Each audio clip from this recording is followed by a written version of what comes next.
چوکاټ کې موږ سره کار وکړي، کوم لفظونه چې د دوی په ځګره کې وو یا د دوی په حافظه کې وو هغه یې موږ ته بیان کړي. او دارنګه د زبیر صاحب که د سوسایټي نور کوم د فیلډ افسران وي چې هغو موږ ته د ټرینینګ په دوران کې کار کړی، د هغو کور ودانۍ وایو. خبرې خو هغه زړې خبرې دي چې موږ هر څه خبرې وکړو سولې هغه کوم پالیسي چې جوړه سوې بدلون نه کړي.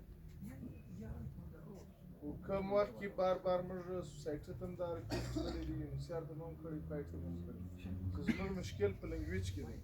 دا د ټول استادان ناست دي، د دوی د پایټ د ادارې استادان شاته ناست دي. انشاءالله په میت، فزیکس، کیمسټري کې موږ ماهر استادان لرو چې هغه ډېر ښه کوالټي لري.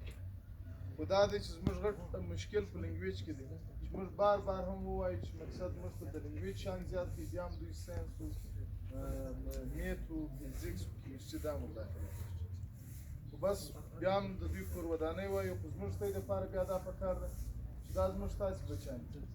موږ تاسې باید د خپلو بچیانو د مستقبل لپاره کار وکړو. دا خو هلې کار روان دی، که ښه دی که هر لیول باندې روان دی، خو ذمهواري زما او ستا ده چې په کلاس ته ورځو زه ورته ورځم.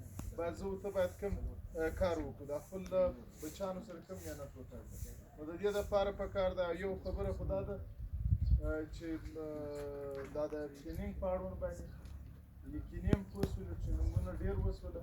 تر اوسه پورې هغه کوم چې ظرفیت یې و هغه ځای پورې موږ نه یو رسېدلي. وجه چی شته؟ وجه زموږ ټوله د ژبو سره.